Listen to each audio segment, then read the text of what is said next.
Well, welcome back to the channel. Saying the worst tractor attachment and identifying it is a pretty bold statement, don't you think? But this is an attachment that I just absolutely hate. I think there should be warnings put on it when it's sold. When I bought it, whose fault is it? My own. I didn't do enough research on it. My goal with this is to keep people from buying it without understanding the downside of it. If you understand the downside of it and you still want to buy it, that's your own business. But I'm going to make sure that people that watch this are going to be educated. Thanks for joining us, and let's get to work. Hey, if you enjoy our videos, we sure would appreciate a thumbs up right here. That would mean an awful lot to us. Thank you so much.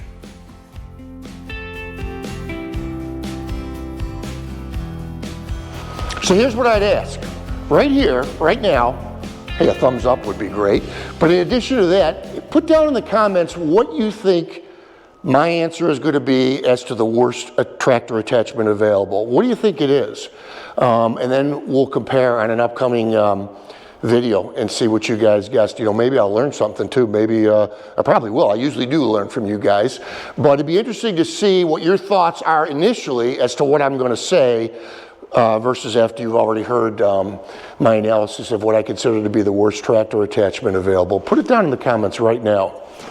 I'll tell you what this is not going to be is one of those debates about a box blade versus a land plane and that kind of discussion. You know, we've all got our druthers and which we prefer, and you know, I like my box blade, but I sure think the land plane is just a really awesome attachment. That's not what this is going to be. You may recall from a previous episode, and if you haven't watched it, you can find it in our playlist, where I talked about this quick PTO hookup and what I consider to be some pretty major flaws in the design with regards to the tolerances. No, that's not what this is going to be about either. And I also think that there are attachments out there that require the user, the purchaser, to look at and set proper expectations. Let me give you a good example, the backhoe on the subcompact and compact tractors. You know, when you get them, you've got to set some reasonable expectations for them. If you're talking about digging out some huge roots, let's say for pay or for a customer, you know, it's not the right tool for the job. On your own property, if you want to take 2-3 days to dig out a huge root, that's your own business, and it'll be fine. If you want to, let's say for hire or as a living, put in sewer lines, no, not the right attachment for you. You want to dig electrical lines and water lines on your own property or for a buddy, it's fantastic. And again, it goes to setting proper expectations for the attachment. And if you do that, and you're happy with your backhoe, and it takes care of your needs, it can be a wonderful, wonderful tool. But it's about setting expectations. But that's not what this video is about either. To me, a runner-up in this category would be the clamp-on forks that you can get. You can get them from Amazon for $100 or something like that. I bought them way back when, trying to get some stuff done without making the investment into a true clamp-on pallet rack, and you know, they're terrible. They're not good for your bucket. You put anything heavy on them, you run the risk of bending your bucket. So that would be something I wouldn't recommend, certainly. If you've got them and they're working fine for you, God bless you, that's fine. But I think that, again, setting reasonable expectations and understanding the limitations of the attachment are absolutely huge. No, what I'm talking about is the 3-point post hole digger. I believe to be the worst attachment available. I can't stand it. I own one. I can't bring you now in the shop here to show you mine because I don't have it anymore. I had it for a short period of time. I had the 1025R at the time, and that is relative to this discussion as well. As a matter of fact, look at this from Good Works Tractor, where they are advertising a post hole digger. And if you look further in it, you see that they recommend between 35 to 95 horse. Why is that? Well, because Courtney knows what he's doing, and he understands the limitations of the post hole digger, and that on a smaller, especially a subcompact tractor, here's what happens.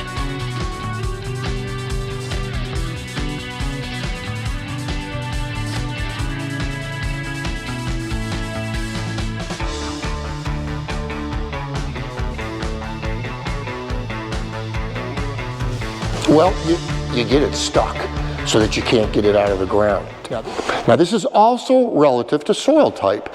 If you're in Florida and it's a predominantly sandy soil, you may not have an issue, even with a subcompact tractor. But if you're like us up here where you've got clay, it is absolutely going to be an issue. There are several types made. But you're going to find, for instance, if we look at Fieldmaster, if we look at Homestead Implements, King Cutter, Titan, the post hole digger that's available through Tractor Supply, and Tough Tool, you're going to see some commonality there, and they're all basically the same design. I'll tell you one thing that people don't think about until they own one of these is having a stand for it. There's no way to just stand it up by itself unless you purchase one that comes with a stand. For instance, this is the John Deere post hole digger. I'm not sure who makes it for them, but it has two arms that come down so that you could stand it up. Because this thing is a bear to hook up by yourself. It really is not a lot of fun. A lot of guys have made post hole digger stands and they're just fine. Again, I want to be sure that everybody understands, if you have a post hole digger on your property and you're happy with it, this is not, I'm not trying to say anybody's an idiot for buying it. What I'm trying to say is I don't think realistic expectations are set for this.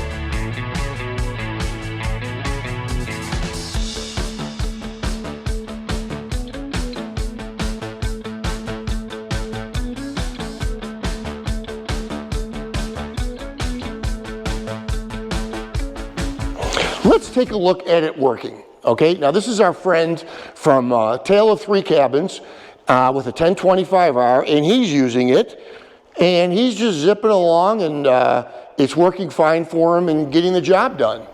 Unfortunately, here is also the same user with the same tractor and the same post hole digger, and he's getting stuck. Now, when you get stuck, it's not pleasant in getting, especially if you're into clay. Now we all know there's probably no one more knowledgeable out there than Tim Marks, Tractor Time with Tim. And Tim did an episode, and I believe in that episode he said that the post hole digger was his least favorite attachment, and I agree with him. And you'll see what happens to Tim here.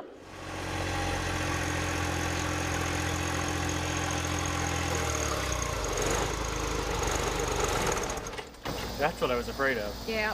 What? See, I'm all the way stuck in there.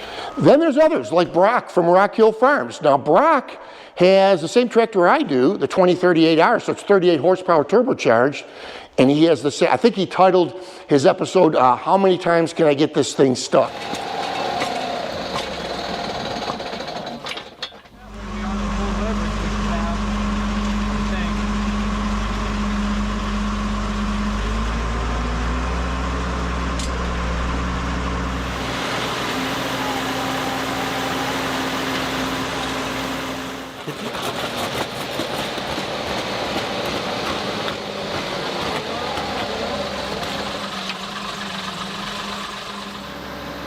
I think it's important to point out too, when you see this get sucked down, a lot of guys are going to say, gee, why didn't you try to raise it? Well, you do, but the auger keeps sucking itself down on its own. It's really frustrating.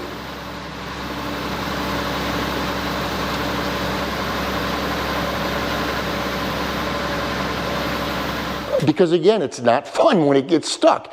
You know, what do you do when you get, actually you could go on YouTube and look up videos on how to get it unstuck.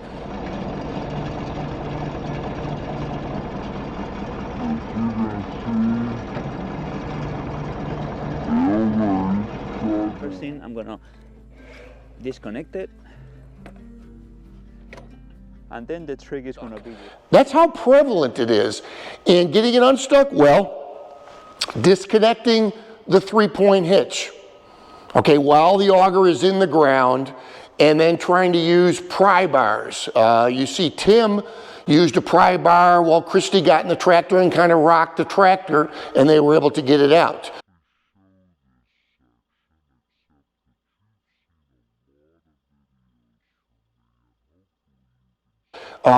You'll also see guys that will put a huge pipe wrench on it and literally unscrew it.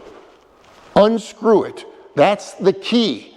Remember, our PTOs only spin one way, so you can't put it in reverse and unscrew yourself out of the ground. And that is the inherent design flaw with this attachment, in my opinion.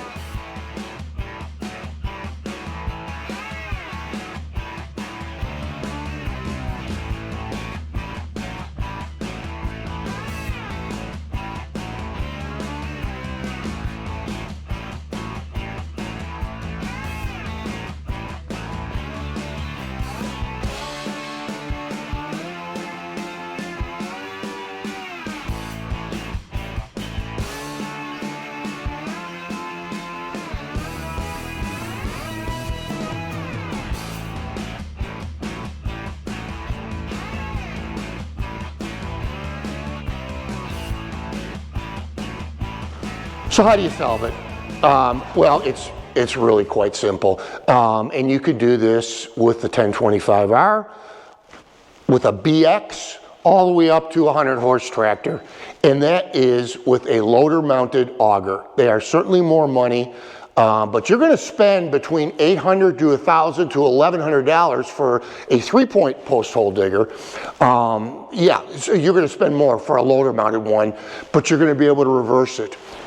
With a front-mounted loader, you're going to hook it up to your third function, so you'll be able to spin clockwise and counterclockwise, so that if you do get stuck, you can get yourself out of it. You know, you get stuck in soil type has an awful lot to do with it. They will tell you, go down a little bit, back up, down a little bit, clean out the spoils, down a little bit. That does help. I agree 1,000% that helps.